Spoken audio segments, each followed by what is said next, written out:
예수님의 절규는 땀이 핏방울 같이 되어서 땅에 떨어질 만큼의 그런 간절한 기도였지요. 예수님의 그런 간절한 외침으로 감람산을 온통 기도 소리로 가득 채워졌습니다.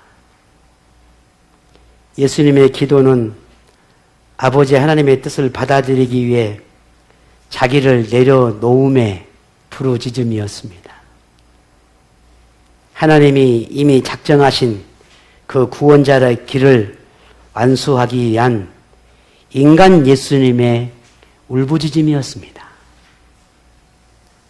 십자가의 극한 고통, 두려움, 시험과 유혹 앞에 무너지지 않기 위한 인간 예수님의 몸부림이었습니다. 이것이 감람산에서 드려지는 예수님의 기도였습니다. 우리는 지난 시간에 예수님의 기도가 어떠했는지에 대한 이야기를 함께 나누었습니다. 그렇게 감람산은 나무 한 그루, 풀 한 포기도 예수님의 기도에 함께 울고 있을 때 제자들은 깊은 잠에 빠져 있습니다. 유혹에 빠지지 않기를, 시험에 들지 않기를 기도하라고 그토록 당부하지만 이 제자들의 마음에는 예수님과 함께 기도해야 할 이유를 찾지 못합니다. 예수님처럼 기도할 이유가, 예수님처럼 왜 내가 여기서 이렇게 기도해야 되는지 그 어느 제자도 그 예수님의 마음을 나누지 못했습니다. 그러니 3번이나 와서 잠을 자는 제자들을 깨워서 함께 기도하자고 그렇게, 또 기도하자고 그렇게 요청했지만 제자들은 또다시 잠에 빠지고 맙니다. 얼마나 기도했을까? 이제 점점 새벽이 다가오고 있습니다. 예수님의 기도가 멈추고 감람산은 고요해졌습니다. 그런데 얼마 후에 그런 고요한 감람산이 사람들 발자국 소리, 발걸음 소리로 소란스러워집니다. 동도 트지 않는 이른 새벽임에도 많은 사람이 감람산을 오르고 있습니다. 그런데 그들의 모습이 평범해 보이지는 않습니다. 칼과 몽둥이로 무장한 사람들이 산을 오르고 있습니다. 이는 필시 누군가를 붙잡기 위함이라는 걸 금세 그들의 모습에서 알아볼 수 있습니다. 도대체 얼마나 위험한 인물이길래 그렇게 무기로 무장까지 하며 한 사람도 아닌 많은 사람들이 감람산을 오르고 있는 걸까? 왜 그렇게 많은 사람들이 이곳을 찾아야 했을까? 누구를 잡기 위해서, 무엇 때문에 그렇게 무장까지 하며 그 많은 사람들이 올라왔을까? 그런데 그 많은 사람이 다른 곳이 아닌 예수님과 제자들이 있는 곳으로 향하고 있습니다. 더욱 놀라운 것은 그 많은 사람 중에 낯익은 사람이 보이는데 맨 앞에서 앞장서서 올라오는 사람 중에 한 사람은 예수님의 제자인 가룟 유다였습니다. 그가 앞장서서 그 많은 사람들과 함께 올라오고 있는 겁니다. 가룟 유다가 예수님이 계시는 곳을 찾는 것은 어렵지 않았을 겁니다. 예수님은 늘 습관처럼 그렇게 감람산에 올라와서 기도하셨고 종종 제자들과 함께 또 이 감람산에 올라와서 기도하기도 하셨습니다. 어쩌면 그런 종종 가룟 유다도 이 예수님과 함께 이 감람산에 올라와 기도했는지도 모릅니다. 그러니 예수님이 늘 습관처럼 그곳에 그렇게 기도하고 있었으니 가룟 유다가 굳이 예수님을 찾기 위해서 감람산을 헤맬 이유가 없었을 거라는 겁니다. 왜? 항상 예수님은 그곳에서 기도하고 계셨으니까요.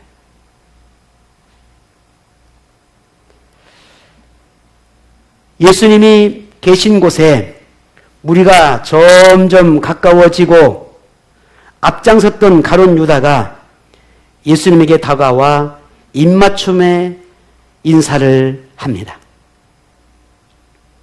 가룟 유다가 이렇게 이른 새벽에 예수님을 찾아오는 것이 갑자기 예수님을 보고 싶어서는 아닐 텐데, 만일 예수님과 함께 기도하지 못해서 조금이라도 더 기도하고 싶어서는 더더욱 아니었을 겁니다. 만약에 그랬다면 굳이 그 많은 무리들과 함께 올 이유는 없었을 테니까 말이죠. 자, 그러면 다른 이유가 있었다는 것인데, 오늘 이 가룟 유다의 행동에 놀라운 비밀이 숨겨져 있었습니다. 예수님이 입맞춤을 하는 유다를 향해서 오늘 본문에 이렇게 이야기합니다. 48절입니다. 우리 같이 한번 읽겠습니다. 예수께 입을 맞추려고 가까이 하는지라 예수께서 이르시되 유다야 네가 입맞춤으로 인자를 파느냐 하시니 아멘. 예수님은 가룟 유다의 입맞춤이 예수님을 팔기 위한 것이라는 걸 알고 계셨다는 말입니다. 이것을 마가는 14장 44절에 이렇게 이 상황을 기록해 놨습니다. 예수를 파는 자가 이미 그들과 군호를 짜 이르되 내가 입맞추는 자가 그이니 그를 잡아 단단히 끌어가라 하였는지라 했습니다. 가룟 유다를 비롯해서 당시 유대교 지도자들인지 알만한 사람들은 예수님을 다 알겠지만 혹여라도 당시 종교 지도자들이 보냈던 사람들이 예수님이 누구인지를 혹 분간하지 못하거나 혹 알지 못한다면 큰 실수가 있을 수 있을 테니 가룟 유다가 예수님의 입을 맞추면 그가 예수님인 줄 알고 너희들은 그 예수님을 붙잡아 끌고 가라 라고 하는 그 표시를 입맞춤이었다는 겁니다. 그러니 이 가룟 유다가 예수님의 배에 다가와 이 입맞춤을 했다라고 하는 것은 단순한 인사나 반가움의 표현이 아니라는 말이죠. 그토록 유대계 지도자들이 붙잡고 싶었던 그 예수님이 누구인지를 이 무장한 사람들에게 알리는 표시겠다는 거죠.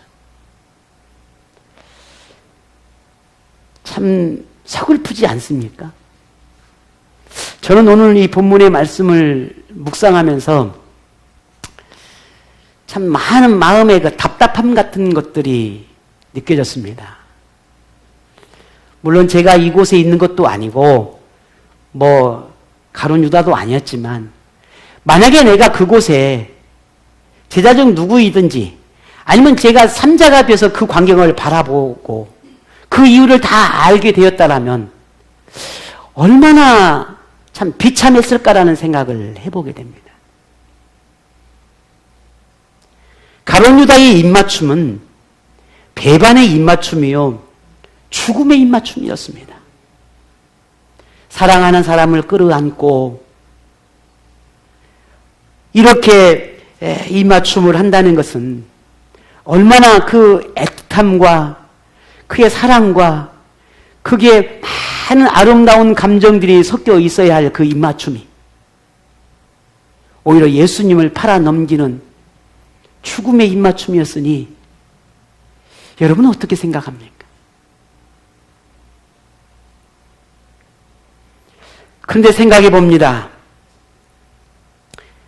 꼭 그렇게 입맞춤이 아니더라도 예수님이 누구인지를 알리는 다른 방법도 있었을 텐데 왜 입맞춤이어야 했을까? 가룟 유다는 다른 방법을 생각하지 않았을까? 왜 그랬을까? 사랑하고 아끼던 제자에게 사랑의 입맞춤이 아닌 배반의 입맞춤을 받는다는 것이 어떤 기분이었을까? 예수님은 슬픔과 아픔에 마음이 무너져 내렸을 겁니다. 예수님이 가룟 유다의 생각을 아시니 그 마음이 얼마나 고통스러웠을지 상상이 되지 않습니다. 목숨처럼 아끼고 사랑한 결과가 겨우 배반이라니. 3년 동안 그들을 품고 기도하고 그들의 삶을 위해 부단히도 그들의 영혼을 위해 하나님의 말씀을 전하고 제자의 삶을 살아내도록 그토록 훈련하고 품고 동고동락했던 가룟 유다의 모습, 그가 그렇게 그를 향해 목숨처럼 아끼고 세상에 그 누구보다 가장 사랑했던 그 가룟 유다. 하지만 스승을 죽음으로 내모는 배반자로 전락한 이 가룟 유다를 바라보는 예수님의 마음은 어떠했을까?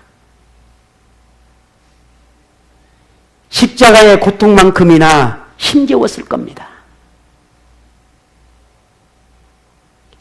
예수님을 배반하고 제 길로 가고자 했던 것은 그의 선택이었고 그의 결정이었으니 예수님이 그를 위해 할 수 있는 것은 아무것도 없었습니다.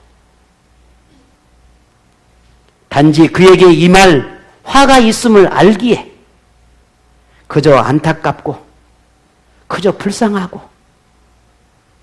그저 가룟 유다의 모습이 어떻게 할 수 없음에 대한 그 예수님의 마음이 얼마나 찢어졌을까 하는 생각입니다.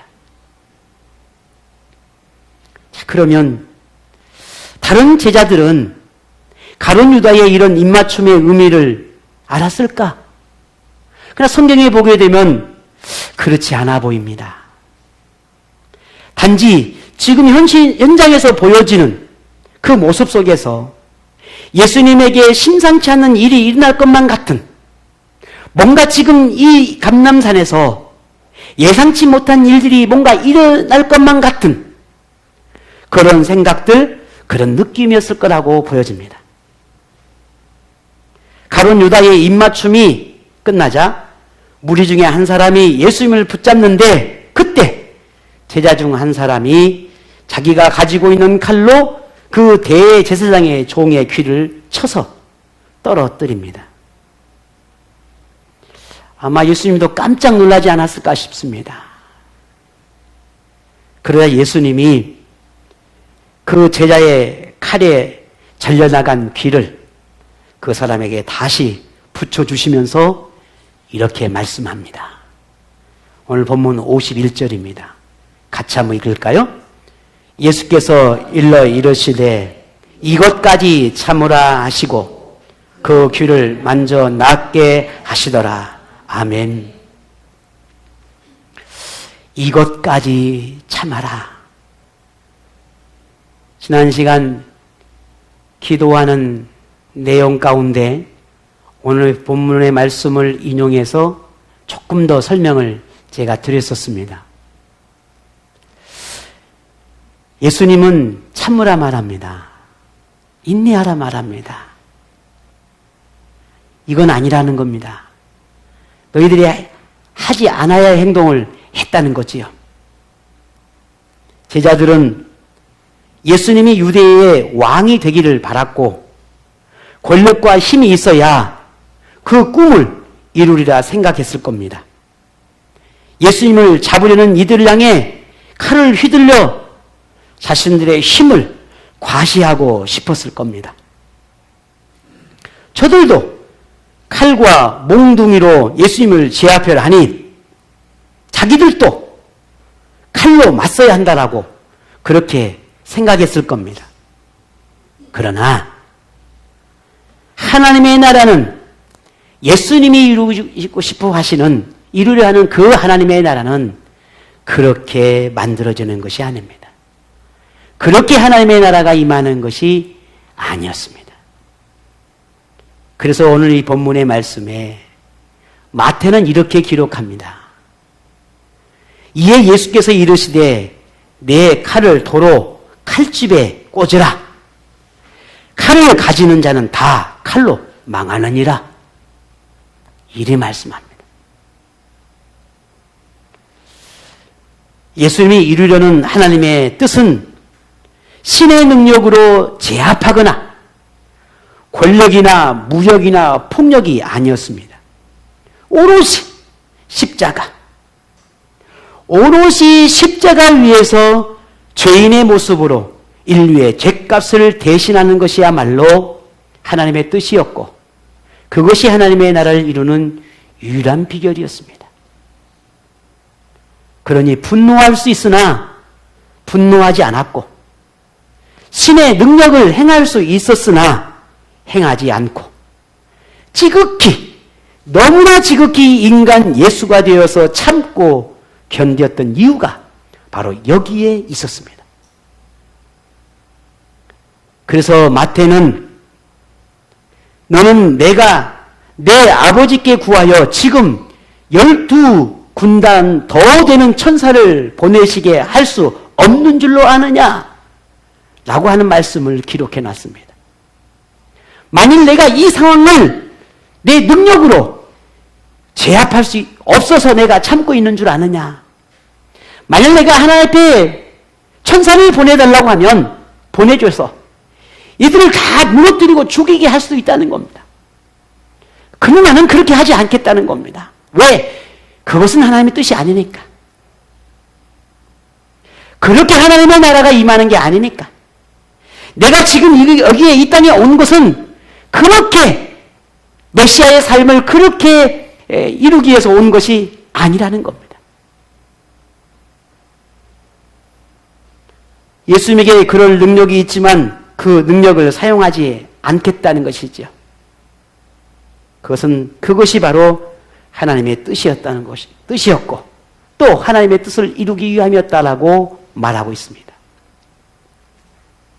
예수님은 세상을 구원할 구원자이지 제왕이 아닙니다. 예수님이 만드는 하나님의 나라는 칼이 아니라 희생에 의한 것입니다. 만일 예수님이 칼로 하나님 나라를 이루려 했다면 군사를 모집했을 겁니다. 유대를 권력으로 다스려 했다면 어부나 세리와 같은 그런 평범한 사람을 제자로 삼지 않았을 겁니다. 예수님이 신의 능력으로 구원을 이루려 하셨다면 그렇게 감람산에서 땀이 핏방울이 되도록 그렇게 기도하지 않았을 겁니다. 예수님이 세상의 왕이 되고자 했다면 배반자 가룟 유다를 용서하지 않았을 겁니다. 제자들은 예수님이 참으라는 말도 아무런 저항도 없이 순순히 잡히는 예수님의 행동도 이해할 수가 없었습니다. 제자들은 예수님의 모습에 무척이나 당황스러워한 모습입니다. 어쩌면 제자들은 예수님의 행동에 실망했는지도 모릅니다. 예수님이 이루실 유대의 영광을 기대했는데 죄인처럼 잡히는 그 모습에 그 모든 기대가 다 사라졌다고 생각했을는지도 모르지. 그동안 예수님을 따르며 견디며 참으며 여기까지 왔는데 이제 얼마 남지 않았다고 생각했는데 내가 바라던 그때 내가 꿈꾸는 그날 이제 얼마 남지 않았다고 생각했는데 조금만 더 견디면 내게 참으로 좋은 일이 있을 거라고 그렇게 생각했는데 이제 예수님이 그 날을 곧 이룰 것 같았는데 내가 조금만 더 예수님을 따르기만 하면 그토록 원하는 모든 걸 내가 얻을 수 있을 거라고 생각했는데 그 모든 생각과 바람이 헛된 것이 된 것 같아 제자들은 망연자실했을 겁니다. 제자들은 고민에 빠집니다. 끝까지 예수님과 함께 할 것인지 아니면 여기서 예수님을 떠나야 할 것인지. 제자들에게 예수님이 이토록 무능하게 느껴진 적이 없었습니다. 만일 예수님을 따른다면 자기도 끌려갈 것이고 그 이후 어떤 일이 벌어질지 모를 일이었습니다. 제자들은 고민합니다. 어떻게 해야 되나? 어떻게 해야 되나? 결국 제자들은 예수님을 버리기로 결심합니다. 이것을 마가는 14장 50절에 이렇게 기록해 놨습니다. 제자들이 다 예수를 버리고 도망하니라 했습니다. 오늘 본문에는 그 기록이 없지만 마태나 마가는 기록해 뒀습니다. 예수를 버리고 도망하니라. 이것이 제자들의 최종 선택이었습니다. 이제 예수님 곁에는 유대교 지도자들이 보낸 칼과 몽둥이로 무장한 사람들과 자신을 팔아버린 가룟 유다 외에는 아무도 없습니다. 나머지 제자들은 다 흩어져 버렸습니다. 다 떠나버렸습니다. 하지만 예수님은 이미 이런 순간이 올 것이라고 하는 걸 알고 계셨습니다. 그래서 그토록 제자들에게 기도하라, 기도하라, 기도하라, 기도하라 했던 겁니다. 잠을 이기지 못하는 제자들을 깨우고 또 깨우며 3번이나 기도하라 하셨던 이유가 바로 이것을 보고 있었기 때문입니다. 시험을 대비해서 유혹에 빠지지 않도록 그토록 기도하기를 바랐지만 제자들은 기도하지 않았습니다. 결국 그 제자들의 선택은 예수님을 버리는 것이었습니다.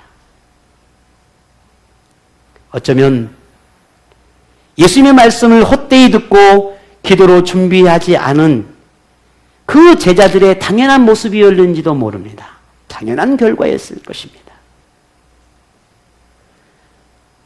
우리 공동체, 우리 지인 여러분은 예수님이 아무런 저항이 없이 순순히 잡히는 모습에서 어떤 생각이 듭니까?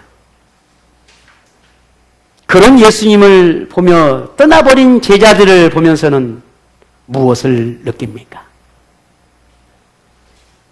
초자연적인 능력을 행했던 예수님, 귀신도 제압하고 갖가지 병을 치료하고 죽은 자도 살리고 그런 능력을 행하셨던 예수님, 단 한 번도 유대계 지도자들에게 굴복하거나 그들을 두려워하지 않았던 예수님이신데 오늘 이 감람산에서는 너무나 순한 양처럼 너무나 무력해 보이는 예수님처럼 보입니다. 그래서 제자들이 예수님을 버려버린 걸까요? 여러분은 예수님에게서 어떤 모습을 기대하며 어떤 예수님이시기를 바라십니까? 만일 여러분의 생각과 다르다고 생각될 때 여러분은 예수님을 향한 태도가 어떻습니까? 만일 예수님에게서 여러분이 기대한 그 어떤 것을 찾으려 한다면 오늘 우리는 본문에 나온 제자들처럼 예수님을 버릴런지도 모릅니다. 예수님은 절대로 사람의 기대에 따라 움직이거나 그럴 만한 존재가 아닙니다. 예수님은 이미 작정된 길을 가시는 분이십니다. 아버지 하나님의 뜻을 이루기 위해 정해진 인생을 살아가고 있는 분입니다. 그 어떤 자신의 생각이나 자신의 판단이나 자신의 결정보다 오로지 아버지 하나님의 그 뜻과 그 계획을 이루는 모든 것이 예수님의 전부였습니다. 그래야만 아버지 하나님께서 예언해 놓으신 그 모든 예언을 이루는 것이고, 그리고 예수님이 이 땅에 오신 그 죄인을 구원하기 위한 구원자의 그 사명을 완수할 수 있기 때문이었습니다. 우리도 예수님처럼 하나님의 뜻에 의해 정해진 하나님의 자녀라는 그 인생을 살고 있는 사람들입니다. 오늘 저도 여러분도 우리는 거부할 수 없는 하나님의 자녀라고 하는 이 엄청난 특권을 우리에게 주셨습니다. 그러면 우리는 그 정해진 길, 하나님의 자녀, 하나님의 백성으로 살아가야 할 그 길을 가고 있는지 우리는 고민해 보아야 합니다. 예수님이 아버지 하나님의 뜻과 말씀에 순종했듯이 우리도 하나님의 자녀로서 아버지 하나님의 뜻에 순종하며 살고 있는지를 생각해 보아야 하겠다는 겁니다. 그러나 수없이 반복되는 예수님의 가르침에 우리의 마음은 참 많이 무뎌지고 자기의 생각에 점점 더 고집스러워지고 또 고착되어져 갔던 그런 오늘 우리의 모습들을 보곤 합니다. 예수님처럼 살 수 없고 예수님처럼 온전한 순종을 할 수 없으니 단지 노력 중이라고만 스스로 생각하고 그것이 최선이라고 스스로를 위로합니다. 그러니 세상의 관습이나 가치관이나 행동 양식을 담지 않아야 한다라고 하는 가르침을 우리는 이해할 수 못합니다. 왜 세상의 문화와 다르게 살아야 하는지, 말씀을 따라 살면 왠지 손해보는 듯한데 왜 그리해야 하는지, 왜 세상은 유혹의 대상이고 시험의 장소인지 이해하지 못합니다. 달라야 한다, 견디어야 한다 라와 같은 이런 교훈이 내게 왜 필요한지, 기도해라, 순종해라, 충성해라, 희생과 헌신의 삶이 왜 내게 요구하는지 이해되지 않습니다. 꼭 그런 생활이어야만 하나님의 나라에 들어갈 수 있는 건가?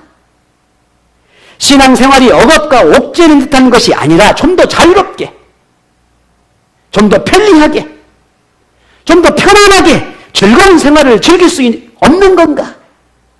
라고 하는 의문을 갖게 되는 것입니다. 만일 이해되지 않고 납득하기 힘들어 의문이 있다면 감람산에서의 예수님을 생각해 보십시오. 예수님이 무리들에게 잡힌 것은 칼과 몽둥이로 무장한 그들이 두려웠거나 그들을 제압할 능력이 없어서가 아닙니다. 그들을 예수님 발 앞에 무릎을 꿇게 하실 수 있지만 그리하지 않았습니다.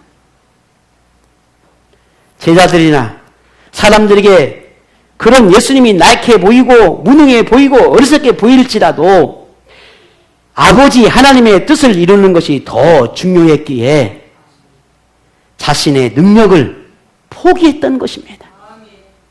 세상의 시선보다 하나님의 뜻을 따르는 것이 더 중요했기에 자신을 내려놓은 것입니다. 이것이 우리를 위해 가신 예수님의 길이었습니다. 이런 예수님의 모습은 현재 우리가 하나님의 자녀로서 살아내야 하는 이 세상살이가 어떠해야 하는지를 가르쳐주는 모범이라 할 수 있습니다. 예수님의 말씀을 따르는 세상살이가 생각과 달라 한 발치 뒤에서 따르고 싶을 때, 예수님의 가르침이 너무 과해 버거워 적당한 거리만 유지하고 싶은 유혹이 찾아올 때에, 이해되지 않고 납득할 수 없어 신앙생활을 포기하고 싶은 시험이 찾아올 때, 신앙생활이 주는 유익이 없는 것 같아 예수님을 버리고 싶은 위기가 찾아올 때, 여러분에게 하나님 나라를 주고 싶어 자신의 능력을 포기하고 견디고 또 견디며 모든 수모를 참아냈던 그 예수님을 생각하십시오. 죄인을 구원하기 위한 구원자의 사명을 완수하기 위해 땀이 빗방울처럼 흐르도록 기도하셨던 그 예수님을 기억하십시오. 배반과 배신의 아픔을 홀로 견디며 도살장에 끌려가는 양과 같이 되셨던 그 예수님을 잊지 마십시오. 그리고 여러분도 견디십시오. 참으십시오. 이겨내십시오. 예수님처럼 기도하십시오. 예수님이처럼 하나님의 뜻을 생각하십시오. 구원자로서의 삶으로 정해진 길을 가셨던 예수님처럼 하나님의 사람으로 살아내야 할 오늘 저와 여러분이 하나님의 선택을 입은 오늘 우리가 하나님의 자녀로 살아가야 할 정해진 이 믿음의 길을 하나님이 원하시는 그 길을 가야 한다라고 하는 것을 하나님의 뜻을 먼저 구하고 찾고 그 뜻을 따라가기를 갈망하는 그 예수님의 모습이 오늘 저에게도 여러분에게도 닮아가기를 원합니다. 버겁고 힘겹더라도 하나님을 부정하는 사람들과 같지 않는 것에 우리 감사하고 그들을 따르지 않음에 감사하고 그들과 동조하지 않음에 감사하고 아버지의 뜻을 찾는 기도가 오늘 우리에게 있음에 감사하고 참고 견딜 수 있는 힘을 주신 우리 하나님께 감사하십시다. 그런 여러분을 하나님은 승리자로 세워가실 것이고 높이실 것이고 그런 여러분을 하나님은 존귀하게 여기실 것입니다. 여러분은 오늘 우리 모두는 다 예수님 때문에 더불어 사는 인생이라는 것을 잊지 마십시오. 그 믿음이 여러분을 행복하게 할 것이고 그 수고가 여러분을 기쁘게 할 것이고 그 희생과 헌신이 있을 때만이 비로소 십자가의 그 은혜, 감람산의 그 외침의 기도가 오늘 우리에게 얼마나 귀한지를 우리는 느끼고 깨달을 수 있게 될 것입니다. 신앙생활에 즐거움을 얻기를 바라신다면 한 발치 뒤에 있는 것이 아니라 오히려 그 한 발을 더 주님께로 내딛기를 바랍니다. 오늘 그런 여러분에게 평생 살아가는 동안 하나님의 그 기도의 역사하심들이 날마다 여러분 가운데 임하기를 그런 복과 은혜가 함께하기를 축복합니다.